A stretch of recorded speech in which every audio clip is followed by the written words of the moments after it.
Salve, salve galera! Eu sou o Luan Matheus, sou UX Designer e esse é o Papo de UX. Será que de fato existe aquela abordagem matadora em design, ou seja, a bala de prata dos métodos onde posso aplicar em todos os cenários e sairei com resultados fantásticos e inovadores? É exatamente sobre isso que vamos papear hoje aqui neste episódio. E para somar com a gente, convidei um cara especialista neste assunto. Ele é mestre em design, professor de design de serviços da SCAD e consultor de design de serviço. Salve, salve, Ricardo Martins. Muito obrigado, Luan, pelo convite. Primeiro, elogiar a tua voz, né? Uma voz dessa de locutor aí, seria bem sucedido, com certeza. Pô, obrigado, cara. A gente vai aprendendo e melhorando ao longo do tempo, né? Eu pego o primeiro episódio que eu gravei, eu falo, nossa, eu falava desse jeito. Desde 2020 aí nessa jornada, a gente tem que ir melhorando uns pouquinhos, né? Mas tem muita coisa ainda, muita estrada aí, tem muito radialista, né? Que fala bem, assim, eu acho bem legal. Me inspiro nessas pessoas que trabalham com isso no dia a dia também. É bem bacana. E obrigado aí por ter aceito o convite aí de participar aqui com a gente. Pra quem não sabe, o Ricardo tá morando nos Estados Unidos, né, Ricardo? Exatamente.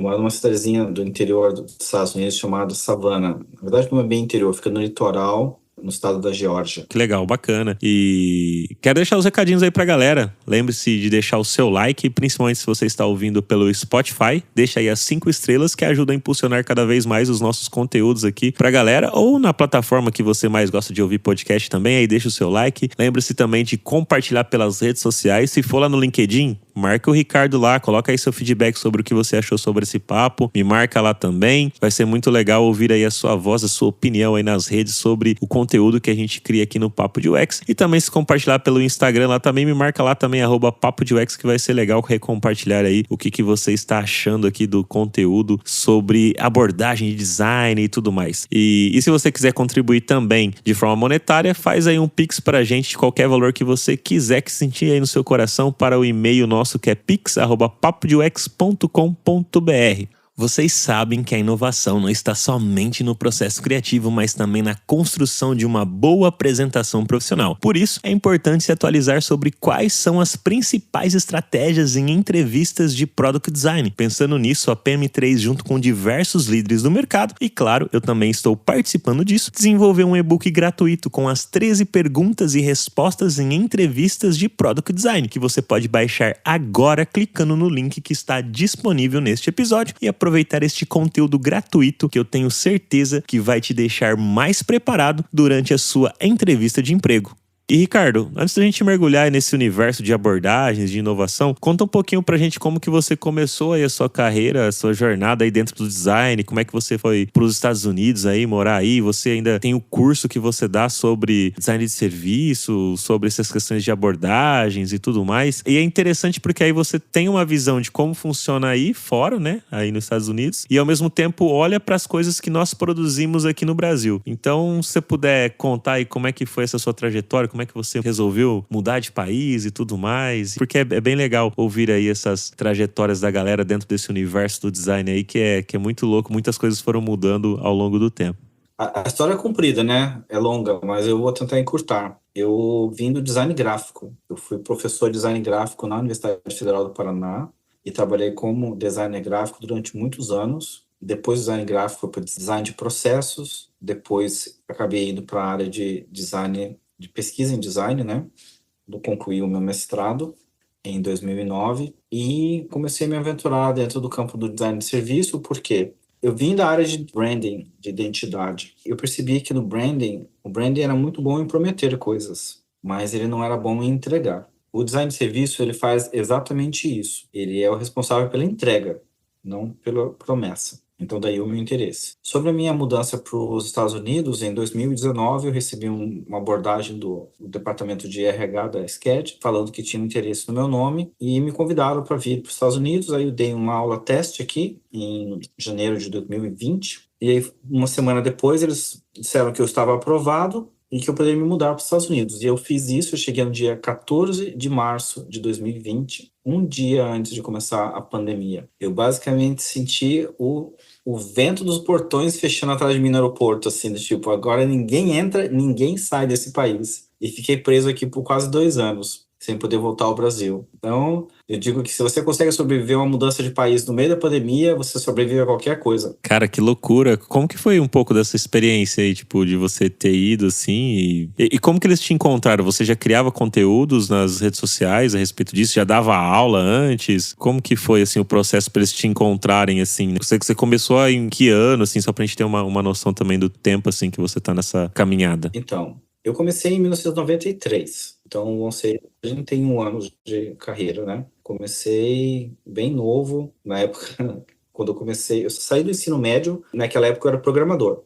Eu sabia usar os computadores. E aí começou a vir uma leva de softwares gráficos, né? Photoshop, CorelDRAW, PageMaker. E aí eu comecei a me interessar por essa área. Na época ela chamava-se editoração. Eu era responsável por fazer apostilas, num lugar onde dava cursos para secretárias, enfim. Então comecei bem assim, devagarzinho, no ramo do design, enfim. Daqui a pouco fui ganhando experiência, fui para uma agência, da agência fui para um estúdio que era responsável por fazer fotolito, e desse estúdio fotolito decidi virar freelancer. Aí, como freelancer, comecei a trabalhar com empresas. Aí, trabalhando com empresas, fui para a área de jornais. Trabalhei bastante tempo com transformação digital de jornais. E aí, fazendo trabalhos em paralelo para empresas, comecei na área de internet, né? Desenvolvimento de sites e também projetos de análise de usabilidade. Isso tudo lá na faixa de 1999, 2000, 2001. Foi tudo mais ou menos nessa época, quando começou a aparecer o termo de design de experiência. Eu lembro, acho que foi em 2000, começou um grupo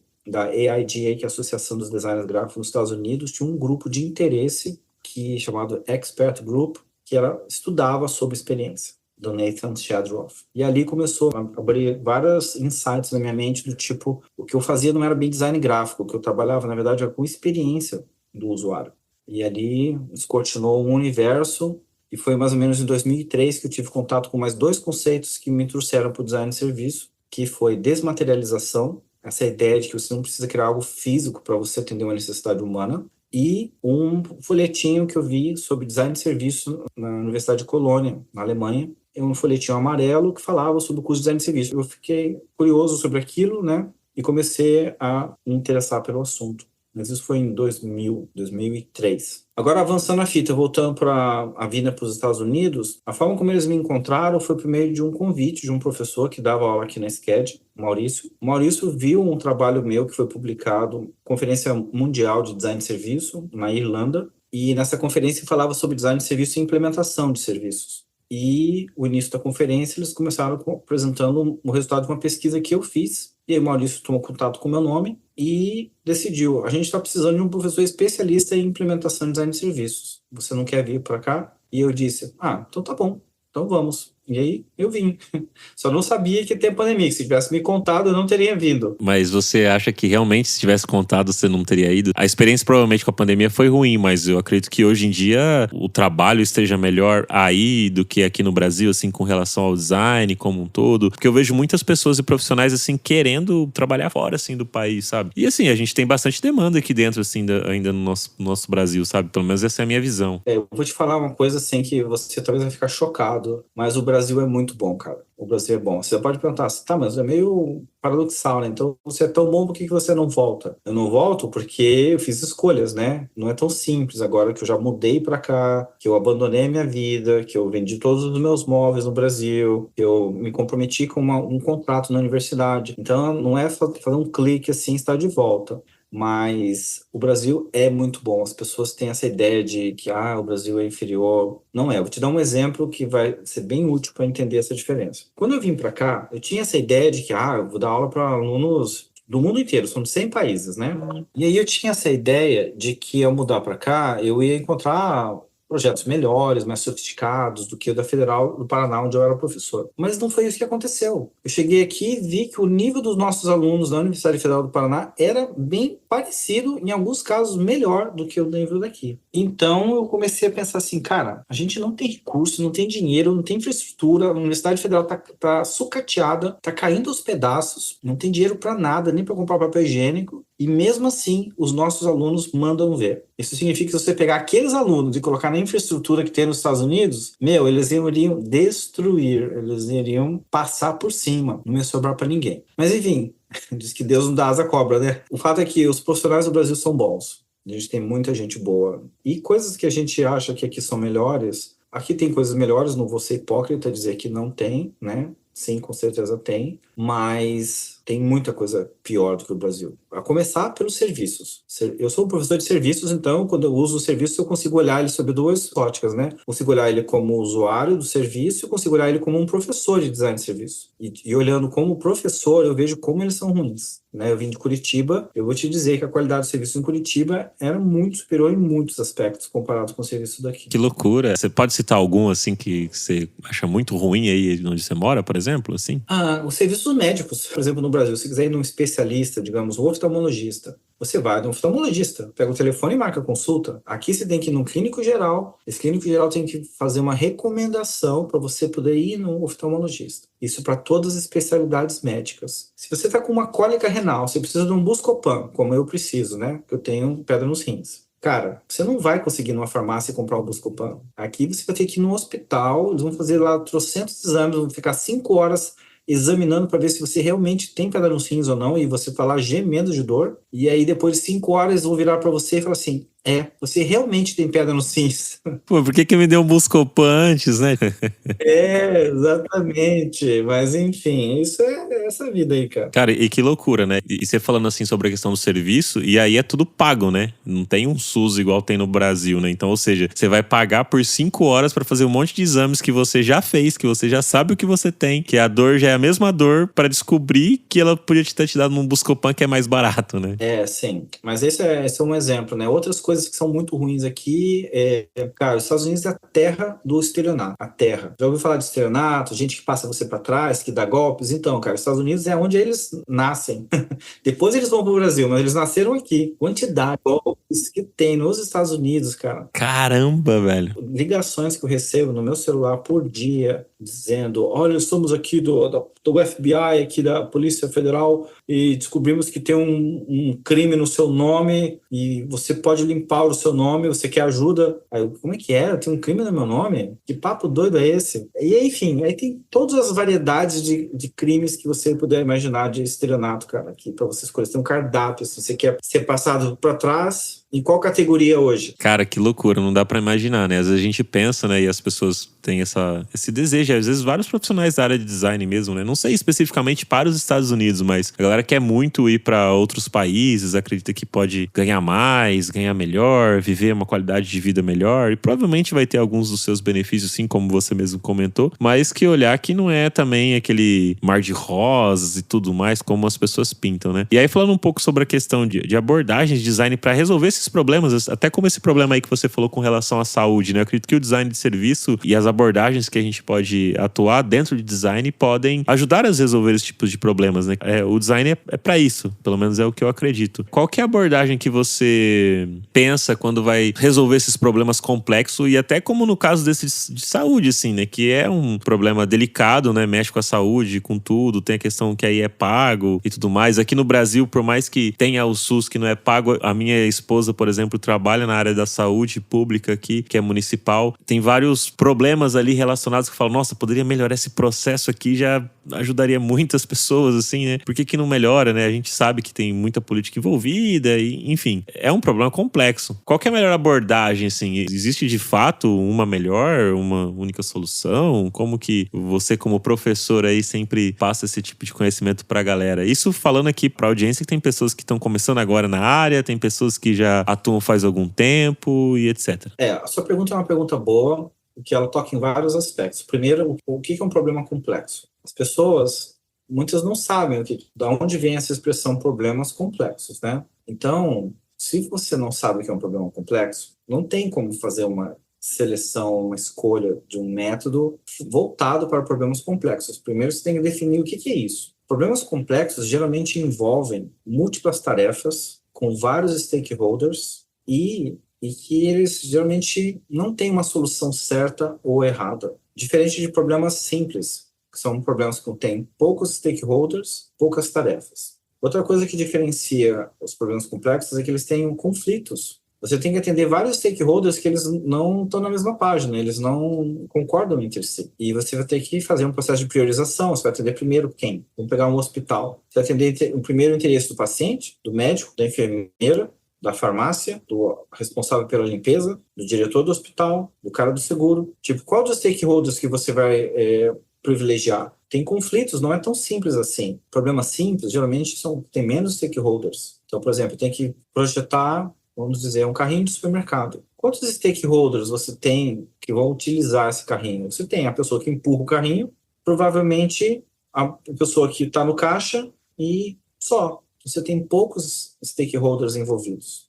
Talvez tenha ali diferentes tipos de usuários, ok. Mas para você comparar e dizer que projetar um carrinho de supermercado é equivalente a fazer um projeto para um hospital, tem uma distância muito grande. E muitas das abordagens que as pessoas defendem hoje para problemas complexos, eles usam a lógica de produtos, design de produto, design industrial, e a gente sabe que não se aplica, que é a velha briga do design thinking, né?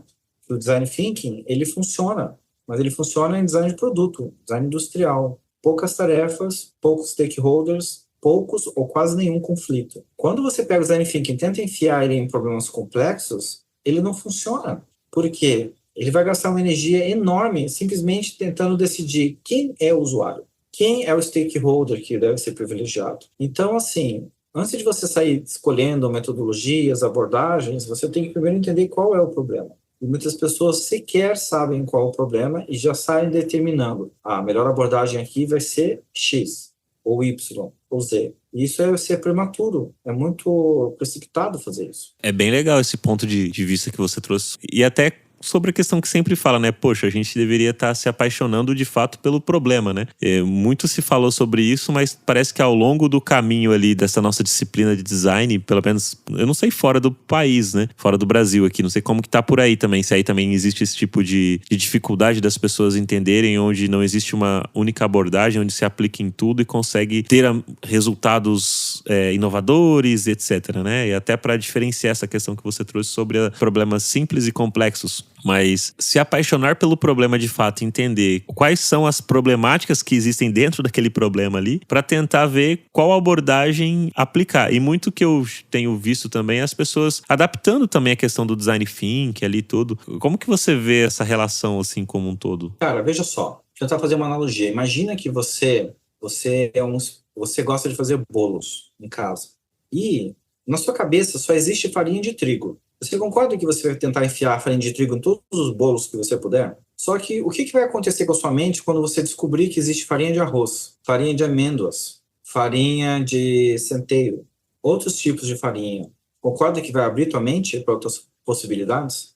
Né? Você vai perceber assim, poxa, eu vou fazer aqui um bolo, que ele é um bolo de coco. Eu podia usar uma farinha de coco. Talvez o sabor vai ficar mais intenso do coco. Então, ter a mente aberta para enxergar que existem outras possibilidades te dá flexibilidade e permite que você seja mais criativo até. O problema do design thinking é que as pessoas entendem que só existe essa farinha. Não conseguem perceber que existem outras farinhas, chamadas de farinha do Lean Thinking, farinha do Systems Thinking, farinha do Kaizen, farinha do Six Sigma, farinha dos experimentos aleatórios controlados, enfim. E quando você abre o seu portfólio, né, de opções e começa a perceber que não precisa ser só farinha de trigo, você se torna mais poderoso. E quando você fica muito limitado por uma abordagem, se ela não funciona num caso específico, você fica congelado.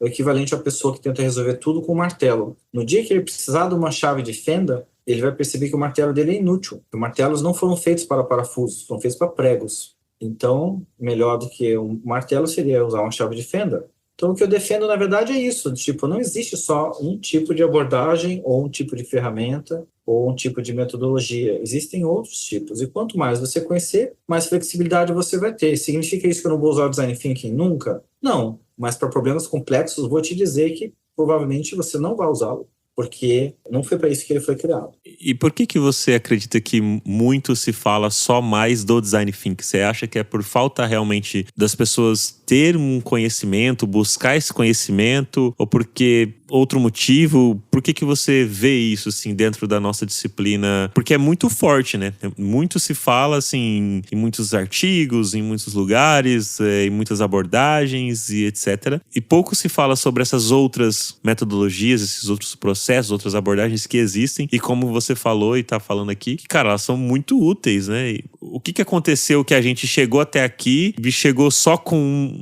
um tipo de farinha, né? Como o exemplo que você trouxe, que eu achei muito legal, e não olhou para esse monte de outras coisas que existem, né? Eu vou te dizer que eu tenho algumas hipóteses. A primeira, a educação ruim. Os cursos de design no Brasil são péssimos.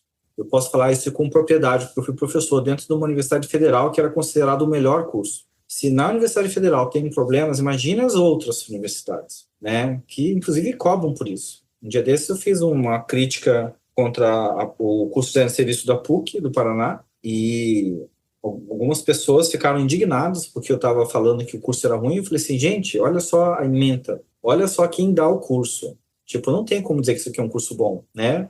Isso significa que todos os cursos da PUC são ruins? Não, eu já estudei lá, eu já fiz cursos excelentes. Fiz cursos de experimentos, né? Foi um curso muito legal. Fiz cursos sobre planejamento de comunicação, um dos melhores cursos que eu já fiz na minha vida foi na PUC do Paraná. Agora, esse curso de design de serviço é uma piada. Daí eu escrevi um artigo falando, explicando, dando detalhes, né? Tipo, eu não estava contra as pessoas, eu estava falando, o curso é ruim, não tenho nada contra as pessoas que trabalham lá. E aí uma professora ficou mordida e pegou e escreveu um e-mail para o meu trabalho, para a universidade, pedindo a minha cabeça, pedindo para que a universidade me demitisse, porque como que eu fazia um negócio daquele? Não deu certo, fui promovido e ainda ganhei um bônus.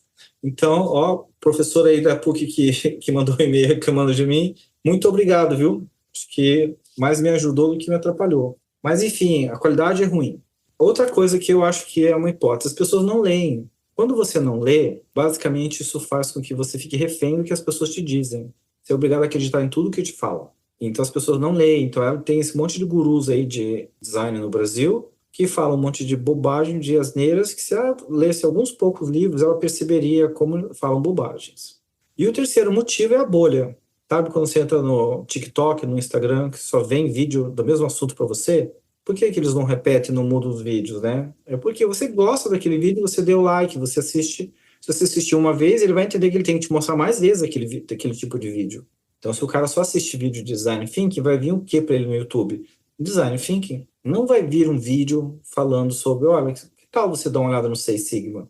E os vários exemplos que você trouxe mostram a diversidade ampla que a gente tem dessas outras abordagens, né? E na sua visão, quais são os riscos, né, de depender exclusivamente de uma única abordagem ou metodologia? Porque, assim, eu tenho a percepção que por mais que não vai resolver tudo, claro, a gente teve ali, em 2020, começou ali muitas empresas a contratar muitos designers e tal. Depois, em 2022, começou a ter várias demissões. Em 2024, dando uma melhorada agora com relação a isso, o mercado aquecendo um pouco mais. Mas muito ainda se fala só de uma mesma abordagem. Que risco você vê que isso possa acontecer até como uma forma de prevenção da galera que tá nos ouvindo falar, ei, peraí, existem outros tipos então? Deixa eu pegar aqui, deixa eu estudar, deixa eu comprar outros livros para não correr esses riscos. Isso tanto risco também para as pessoas, designers, quanto também pro negócio como um todo, né? Porque às vezes o negócio também, cara, pequena e média empresa não sabe o que design faz e tudo, e acaba que nós como profissionais somos quem levamos isso para dentro das empresas, e a gente tem que estar qualificado para que a gente possa levar coisas de qualidade e ter retorno e tal, né? Então, quais riscos você enxerga que é possível, né, ou que já estão acontecendo, e pra gente se prevenir, tanto os profissionais como os negócios também, de só depender exclusivamente de uma abordagem? Essa é uma boa pergunta. Cara, os riscos são vários. Eu posso dizer riscos pessoais, do tipo, você ser um profissional que fica fadado a ficar defasado. Quando a metodologia que você usa deixar de ser a modinha, você vai ficar para trás. Aí vai ser substituído pela próxima modinha. Muitos não sabem quais são as modinhas porque são pessoas que têm pouco tempo de idade, pouco tempo de carreira no design. Mas o design já teve muita modinha, né? Não, vamos abrir um pouquinho aqui a mente e falar sobre o mundo da administração. O mundo da gestão de negócios já teve muitas modas. Vou falar de TQM, que é Total Quality Management, reengenharia, outsourcing, downsizing. Então, a gente percebe que teve muitos modismos, né? Então, se você se liga a esses modismos, por exemplo, imagina que você é uma pessoa que ficou especialista em downsizing na década de 90. Onde estão essas pessoas? Tudo que você fazia, você resolvia com downsizing. Downsizing, para quem não sabe, basicamente é enxugar o tamanho das empresas, reduzir a quantidade de funcionários e enxugar recursos, processos, fazer a empresa ficar mais enxuta, né? Se você resolvia tudo com downsizing, o que aconteceu quando caiu em desuso? Você ficou para trás junto, você ficou defasado. Esse é o primeiro efeito. E, segundo, a gente tem que lembrar que quem resolve problemas não é metodologia, são as pessoas. As pessoas usando o mindset correto. E aqui cabe um asterisco. O que as pessoas costumam elogiar no design thinking não é a metodologia, é o mindset. Ou vários modos de pensar que são associados ao design thinking. Os mindsets associados ao design thinking são bons. Falhar mais cedo, colaborar, ter um processo iterativo, você ter essa perspectiva de empatia, se colocar no lugar das pessoas. Então, essas características são os mindsets do design thinking, mas elas não estão presentes só no design thinking. Você encontra essas características em outras áreas do conhecimento humano, outras abordagens também. Um outro aspecto que eu acho que pode ser um risco, agora falando num nível um pouco mais alto, não no nível individual, das pessoas perderem o emprego e ficarem defasadas, está relacionado com o design cair em descrédito. O design thinking, no começo, ele surgiu como uma tentativa de fazer as empresas entenderem que o design não era só a aparência das coisas, que o design não era só a boniteza, né? Só a casca do ovo. O design era algo feito de dentro para fora. Portanto, o design não era só o visual, mas ele era um pensamento, que daí veio o thinking. Só que na tentativa de fazer o design ficar mais respeitado e ser visto como algo que não tinha que ser chamado no final para pôr a cerejinha no bolo, que o design poderia ajudar a pensar o bolo, o que parecia uma ideia boa, depois virou um problema. Porque hoje, o design thinking fez o que a gente chama de overpromising, prometeu demais. Prometeu ser a bala de prata que você mencionou. Tipo, eu resolvo qualquer problema. O problema pequeno, da padaria do seu Zé até o problema da fome na África. O conflito civil do Israel e do Hamas. A gente sabe, não precisa ser uma pessoa inteligente para saber que isso é uma burrice, que esse tipo de promessa não faz sentido, que não vai acontecer. Então, aqueles que prometeram demais e não entregaram, o que acontece? Eles caem em descrédito. E se muitos designers prometem e não entregam, as pessoas vão achar que o design é que, de fato, ele é ruim. Não que o design thinking que foi o problema.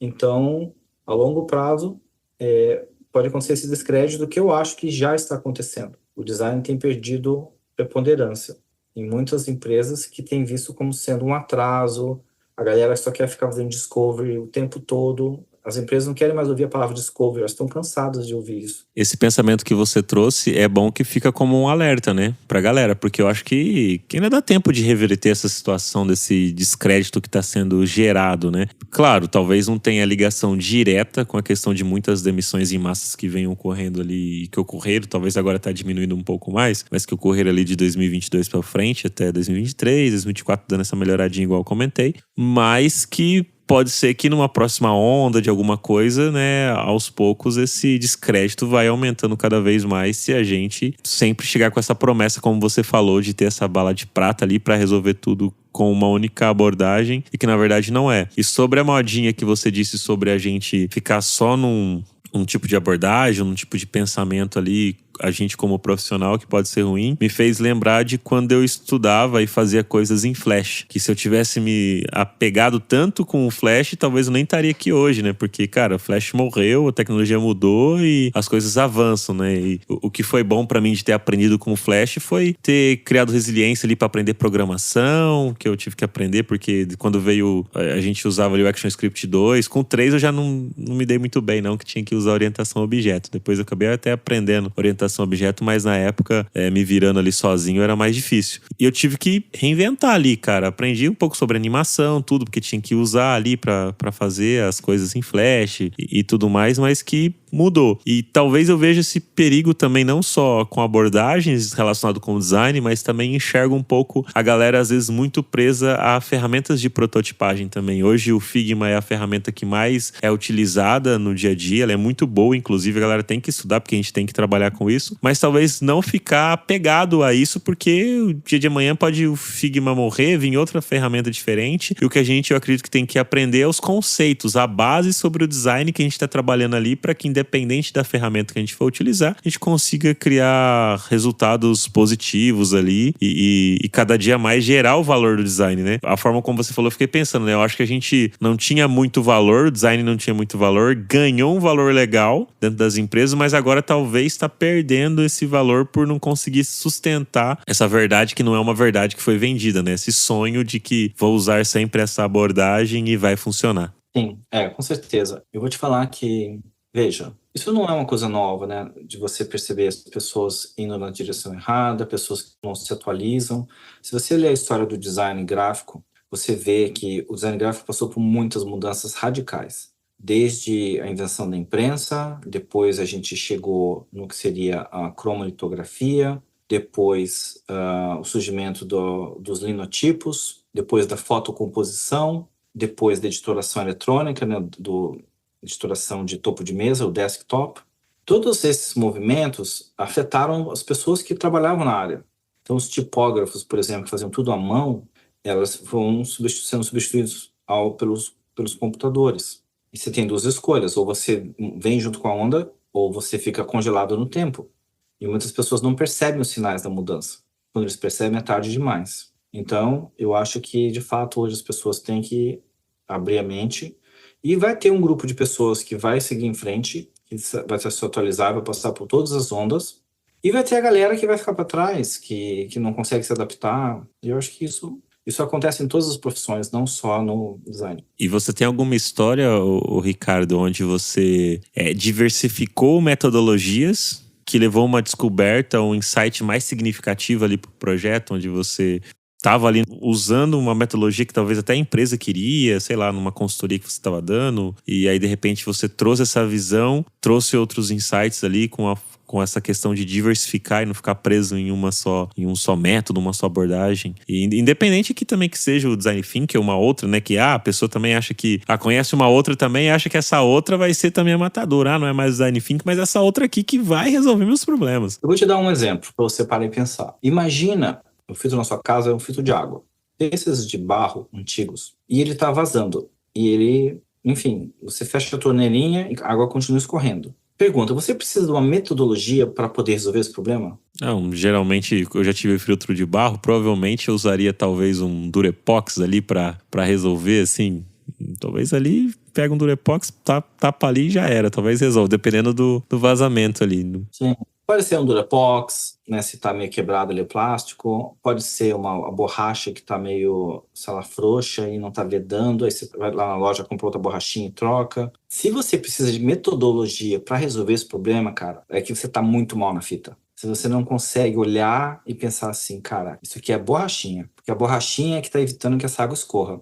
Será que eu tenho um jeito de eu substituir essa borrachinha? Será que tem um lugar que vende isso? Será que eu consigo fazer um improviso e pôr uma outra coisa no lugar da borrachinha que faça a mesma coisa? O Durepox, ou um plástico, um pedaço de uma sandália havaiana, não sei. Quando você tem essa mentalidade de conseguir conectar coisas e gerar soluções criativas, não é a metodologia que está resolvendo.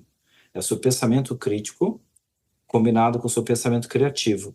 Essas duas coisas deveriam ser suficientes para você. Então, quando você pergunta se eu já usei combinação de metodologias e tudo mais, cara, as metodologias podem ser úteis como fonte de informação ou fonte de aprendizado para você perceber maneiras ou caminhos diferentes que talvez você não conhecesse. Mas, no geral, o bom e velho pensamento crítico com o pensamento criativo juntos, eles deveriam ser suficientes. Então, o que existe, que eu considero mais útil do que a metodologia, é teoria. Conhecer teorias diferentes. Teoria não é metodologia. O que é uma teoria? Por exemplo, imagina que eu tenho que fazer um cartaz para colocar numa parede para as pessoas verem esse cartaz a uma distância de 10 metros. Qual deveria ser o tamanho da letra? Para que a pessoa consiga ler a 10 metros e eu consiga acertar isso de primeira, sem precisar testar. Qual deveria ser o tamanho? Uma pessoa que não conhece teoria de sensibilidade de contraste, que é a teoria da oftalmologia, que explica como o olho enxerga as letras, ela vai ter que imprimir colocar, ver se ficou bom, se não ficou, imprimir outro, até uma hora que ela consegue. Vou ter que fazer lá uns 10 cartazes até dar certo. Uma pessoa que conhece a teoria, ela sabe assim, a espessura mínima que um olho consegue enxergar a uma distância de 1 metro é 0,29 milímetros. Com conforto é 0,33. Então, para a distância de 10 metros, o traço da letra I tem que ter 10 vezes essa medida, que é 3,3 milímetros. Aí eu coloco o texto no Illustrator, coloco um quadradinho lá para medir a largura do I, e vejo, ele está com 3,3 milímetros? Está.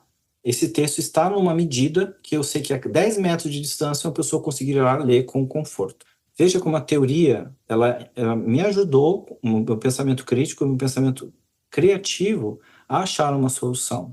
Hoje os designers não conhecem mais teoria. Não vou dizer todos, muitos conhecem bastante teorias, principalmente no UX, tem bastante teorias interessantes, bem úteis, na área de psicologia cognitiva, por exemplo. Mas muitos designers não conhecem essas teorias. E a galera que vem do design thinking conhece menos ainda, porque num workshop de 3 horas é impossível ensinar teoria para uma pessoa.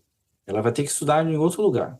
Então, eu dou mais ênfase à teoria, pensamento crítico, pensamento criativo, como forma de você resolver problemas mais do que metodologias em si, entende? Essa teoria mesmo que você falou aí, eu desconhecia a teoria como um todo. Talvez, quando eu fosse fazer, eu ia pesquisar trabalhos que me dessem embasamento para isso, né? Documentos e coisas do tipo assim. Mas eu não conhecia de nome assim, eu não lembro de ter ouvido falar, não. Que é super interessante, né? E que, se você... Claro, hoje eu não trabalho mais fazendo coisas gráficas, mas uma hora a gente pode precisar. E querendo ou não, são coisas úteis, né? Hoje a gente foca mais a questão ali da acessibilidade, mais voltado para o âmbito digital, que é o que mais tem demanda, mas de qualquer forma é algo super interessante sobre o ponto que você trouxe, sobre a gente ir mais para a base, né? Eu tenho falado um pouco disso até, troco ideia com meu amigo lá, o Dave Art, a gente fala sobre, cara, parece que hoje em dia as pessoas estudam menos essa questão da teoria, do design como um todo. Até mesmo com relação a contraste, cores, tipografia, sabe? Tipo, Gestalt, tudo isso parece que o pessoal deixa de lado e faz um curso ali de Figma, onde acha que, fiz o curso de Figma ali, igual você comentou, pode ser um bootcamp e tal, e acredita que já é uma pessoa designer ali, sendo que existem outros conceitos que é importante. Novamente, é importante aprender Figma também, que é a ferramenta que mais utiliza hoje, mas sem desprezar esses outros conceitos de design, né? Sim, exatamente. E eu vou te falar, por exemplo, eu fiz área de design de serviço. Em design de serviço, tem muita teoria que você precisa para você conseguir criar serviços melhores. Começar pelos princípios de design de serviço. Não é princípios de como que o design de serviço tem que trabalhar de modo colaborativo, empático, holístico. Não é esse princípio que eu estou falando. Princípios relacionados com quais são as características que uma experiência deve possuir para que consiga atender as necessidades e expectativas das pessoas. Para isso tem teoria. Inclusive, eu estou fazendo um trabalho bem bacana ao redor disso, que eu chamo de meta-princípios de design de serviço. São grupos de princípios que vão ajudar as pessoas a avaliar as experiências de serviço. Pô, muito, muito legal isso daí, hein? E que dica que você pode dar, assim, para as pessoas, para que elas se atualizam com relação a essas tendências, essas abordagens, ou essa forma igual você trouxe sobre essa questão do pensamento crítico, pensamento criativo, que já são suficientes para resolver muitos problemas. Eu acredito que é mais voltados para os problemas mais simples e os problemas mais complexos, sim, a gente usar ali das abordagens e métodos que existem aí. Além, lógico, que você tem o seu curso ali, mas, cara, quais são os outros caminhos que as pessoas que estão nos ouvindo aqui podem, buscar de fonte de conhecimento para estar se atualizando, estar buscando aí essa informação, tá realmente se preparando aí para o mercado, quem já está no mercado não ficar para trás, dado que as coisas estão mudando, estão sempre evoluindo, e a gente ficar preso em uma única forma de pensar e etc. Tá, bem, existem muitas formas de você se atualizar, mas eu vou dizer uma que muitas pessoas não percebem que está na cara delas, que são os seus colegas de trabalho. Veja, muitas vezes você trabalha numa empresa que tem pessoas do setor de vendas. Você já conversou com um vendedor experiente? Já tentou pensar como é que é a mente dessa pessoa? Como é que ela resolve os problemas de vendas? Você já tentou conversar com os advogados do setor do jurídico para tentar entender como eles pensam, quais são as dores que eles possuem, quais são o que tira o sono de um advogado? Quais são as coisas que dão poder a um advogado de conhecimento? Que estratégias eles usam para resolver problemas difíceis? Qual que é o pensamento de um advogado diante do mesmo problema que você está tendo que resolver? Já conversou com uma pessoa da área de marketing ou da área de planejamento ou um profissional de pesquisa tradicional de mercado, que não é o cara que estuda usabilidade, nem faz pesquisa de experiência, mas é o cara que estuda mercados para poder alimentar sistemas de inteligência das empresas. Então, a galera do BI, você já conversou com essas pessoas? Então, veja, é uma fonte de conhecimento que está na tua cara. Você pode almoçar com essas pessoas. Você pode passar um dia com elas. Você pode ver o que elas estão lendo, né? E com isso, você abre, expande os seus horizontes. E quando você for numa livraria, pare de ir na mesma sessão. Você sempre vai na sessão de design, troque, vai numa outra sessão, vai na sessão de livro infantil. Ah, mas o que eu vou fazer na sessão de livro infantil? Você vai perceber o que está mexendo na cabeça das crianças hoje, que vão ser os adultos de amanhã. Então, veja, você tem que ser criativo e tem que abrir a mente e tem que sair da bolha. Quando você ficar na bolha, não for criativo e continuar fazendo mais do mesmo, me desculpa, mas você é o número 1 da lista de demissões da empresa. E você vê, né? E a galera ultimamente tá mais preocupada com a inteligência artificial do que buscar esse tipo de informação que você tá trazendo aqui hoje, né? Você vê que interessante? A galera tá mais preocupada em tipo, vou perder meu trampo pro robô. E talvez vai perder o trampo pra ela mesmo, né? Que tipo, ficar às vezes só consumindo a mesma coisa, né? Quando você for divulgar esse podcast, você pode colocar um título assim, né? Pessoas não vão perder o emprego para AI, vão perder o emprego para si mesmas. Esse é o título do podcast. Porque, cara, essa é uma verdade que eu tenho que concordar com você. As pessoas estão preocupadas, acham que a ameaça vem de fora. A ameaça não vem de fora, a ameaça vem de dentro de você. Se você está forte, se você está atualizado, se você é uma pessoa resiliente, que continuamente está aprendendo, você não precisa ter medo de perder seu emprego. Agora, se você fica congelado no tempo, por exemplo, se eu tivesse ficado lá em Campo Grande, no Mato Grosso do Sul, em 1997, foi quando eu tomei a decisão de mudar para Curitiba e começar minha vida do zero. Se eu tivesse ficado lá em Campo Grande, cara, eu estaria onde os meus amigos estão hoje, no mesmo lugar que quando eu saí de 97, né? Isso significa que isso é ruim? Não, necessariamente. Alguns deles são empresários, outros continuam trabalhando na mesma coisa, mas eles pararam no tempo. Se você parar num tempo, numa coisa que não tem ameaça, tudo bem, tudo certo. Por exemplo, eu tenho um amigo que ele é vendedor, ele era vendedor em 97 e continua sendo vendedor até hoje. Tá tudo bem, porque as vendas é um negócio que vai existir para sempre. Agora, pessoas que trabalhavam em outras áreas, e essas áreas desapareceram, essas pessoas perderam seus empregos. E então colocaram todos os seus ovos numa cesta só. Então, essa coisa de as pessoas se preocuparem com a inteligência artificial, vou perder o emprego, é importante elas entenderem que se você olha para o resultado da inteligência artificial e você não consegue achar algo errado, tem algo muito errado em você. Porque você tem que ser capaz de, quando receber a resposta da inteligência artificial, bater o olho e dizer, isso aqui está errado. Isso aqui, eu posso até não saber por quê, mas você tem que ter esse senso crítico de olhar, isso aqui está incorreto. Você tem que ser melhor do que o resultado que a inteligência artificial oferece, porque o que ela oferece é medíocre. Medíocre é a palavra que significa estar na média. Se o que você vê, você aceita prontamente, significa que o teu pensamento é do nível da inteligência artificial, ou seja, medíocre. Uma pessoa que está bem na fita é aquela que consegue corrigir a inteligência artificial. Fala assim, isso está errado, por tal e tal motivo.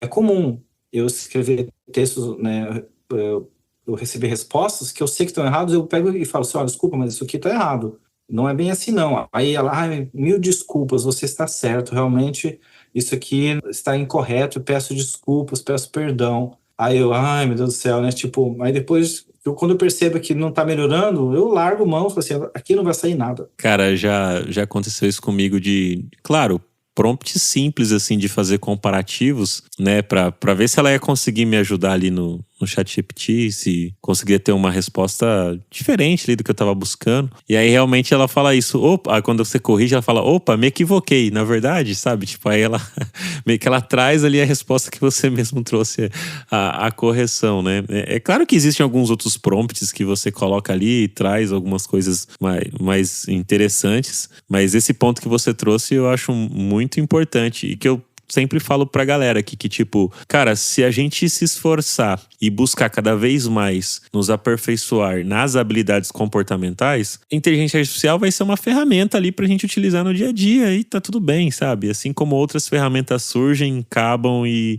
tenho repetido isso talvez em vários episódios desse ano de 2024, assim, pra galera, sobre essa questão da gente investir energia e estudar cada vez mais sobre habilidades comportamentais. E cada pessoa que tem passado aqui no Papo de UX mas tem reforçado isso, sim, sabe? Os pontos das perguntas que eu faço sobre o que estudar, pra onde ir, sempre traz os caminhos relacionados com isso, mais do que ferramentas e tudo mais. E até você que explica sobre questões de abordagens, você trouxe aqui a questão de, cara, senso crítico e pensamento criativo, sobre até falou, cara, às vezes nem precisa de abordagem, vai lá e resolve ali que você já sabe como fazer a parada, sabe? Por que você vai usar abordagem? E você é um professor que dá aula de abordagem, né? E tipo, isso eu achei muito legal, sabe? Da sua parte, compartilhar esse pensamento, essa forma de que a gente tem que se reinventar nesse sentido, ao invés de ficarmos cada vez mais presos só em ferramentas e sim focar nossa energia em habilidades comportamentais, que é algo que eu venho falando desde que eu comecei esse podcast aqui de 2020. Às vezes a galera até posta lá no LinkedIn e fala, o Luan sempre fala ali dos habilidades comportamentais, tal. Eu falo,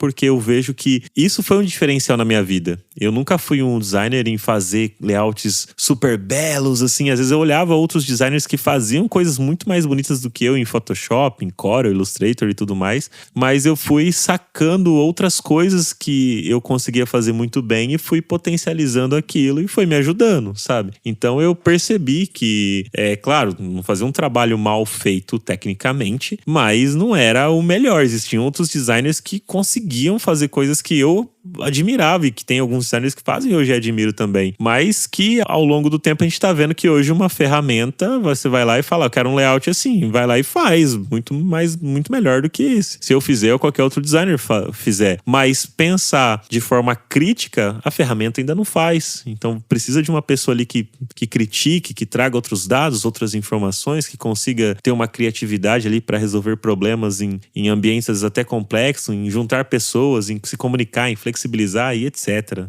Com certeza. E você falou num ponto importante, né? A gente, às vezes, o básico bem feito já é o suficiente. O básico bem feito é você ter noção. Tem muita gente sem noção e ficam preocupados, né? Achando que vou perder o emprego para inteligência artificial. Cara, o problema não é a inteligência artificial, o problema é o fato de que você é sem noção. Tipo, você tem que consertar a si próprio primeiro, depois fica se preocupando com o resto. Boa, Ricardo. Cara, muito obrigado aí pela conversa. Daria pra gente estender aqui, porque eu acho que é bem legal falar sobre esse tema. E gostaria de deixar o espaço agora aí aqui pra você, pra divulgar aí seu curso, suas redes sociais, o que você quiser divulgar. E provavelmente vai ter um aluno novo lá, porque eu quero fazer um curso aí com você sobre essas outras abordagens que eu acho bem interessante. Não conheço todas, né? Conheço mais uma ou outra ali. E ter essa gama de outras possibilidades, eu acredito que é muito interessante, principalmente hoje no papel que eu exerço, assim, tanto aqui com o podcast, com uma questão de liderança em design. Eu acho que é importante cada vez mais, mesmo eu não estando na técnica ali no dia a dia, no craft com a galera, saber das possibilidades ajuda o time, traz coisas novas para dentro dos trabalhos e projetos que a gente faz ali. Então, quero deixar o espaço aqui para você fazer essa divulgação aí pra galera que ainda não te conhece, te conhecer e tudo mais. Muito obrigado, Luan. Foi um papo muito bacana. É sempre legal dar entrevistas, né, para pessoas que são inteligentes, que fazem perguntas inteligentes como você. Então, eu agradeço mesmo. Sobre o curso, de fato eu tenho um curso chamado Indo Além do Design Thinking, que é um curso que prepara as pessoas para poder abrir a mente com respeito a outras abordagens, em que a gente tem a oportunidade de falar sobre pensamento sistêmico. A gente fala bastante sobre sistemas, tem vários exercícios sobre o tema, para a gente sair dessa coisa de ficar apagando incêndio nas empresas, conseguir olhar um pouco mais de longe, enxergar a floresta, não só a árvore. A gente fala sobre de que maneira matemática e estatística elas têm condições de trazer uma maneira diferente de você ver problemas para você otimizar o seu trabalho. A gente fala sobre também Lean, Kaizen, Six Sigma, que são abordagens focados à otimização de processos, falando sobre teoria das restrições, que é a teoria dos gargalos, que a gente identificar qual parte do sistema estão segurando todo o resto. Se a gente identificar essa coisa e agir nela, a gente consegue fazer com que o sistema se desenvolva.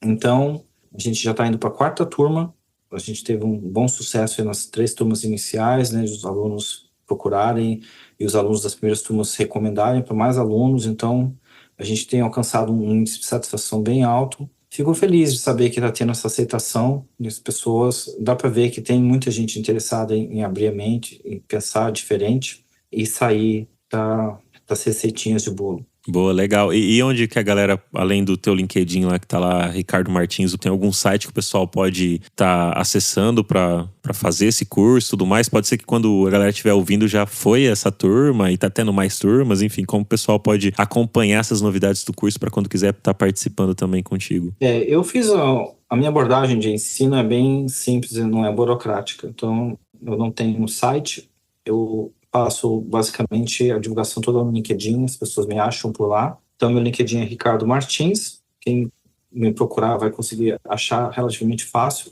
Ou pode me mandar um e-mail e eu coloco você na lista de espera. O e-mail é ralexm@gmail.com. Quando logo a nova turma seja aberta, eu encaminho um e-mail para todo mundo que colocou o nome na lista. Cara, perfeito. Mais uma vez, Ricardo, obrigado aí por ter participado aqui do papo. Espero que você tenha curtido também. E a galera que tá nos ouvindo aí também, quem curtiu, divulga aí os links pelas redes sociais, grupos de Telegram, WhatsApp, marque eu lá também no LinkedIn, Luan Matheus, marca o Ricardo Martins também, que vai ser legal a gente ouvir a sua opinião sobre o que você achou deste episódio. E lembre que a gente tem também o nosso e-book sobre heurísticas de Nielsen, que você pode baixar clicando no link que está na descrição desse episódio. Se você quiser também, além de me ouvir, assistir, tem os nossos episódios que eu faço com meu amigo David Art, que é o outro podcast, que é o Semiose, que você pode colocar lá no YouTube, Semiose Podcast. Você vai ver diversos papos legais que rolam por lá também, que além de ser em áudio, também é em vídeo super bacana. E se você quiser também estar compartilhando quem você gostaria de ouvir por aqui nesse podcast, você pode me mandar também lá, Luan, queria ouvir de novo o Ricardo lá, falar um pouco mais aí sobre essas questões aí de design de serviço, uma coisa mais focada sobre isso específico, pode me falar que eu chamo e convido o Ricardo novamente aqui, se ele topar, lógico que a gente faz um novo episódio, ou outra pessoa também que você gostaria de estar ouvindo por aqui. Temas também, você pode estar indicando os temas que você gostaria de estar ouvindo e a gente vai compartilhar por aqui no nosso podcast Papo de UX. É isso aí, valeu e até o próximo episódio.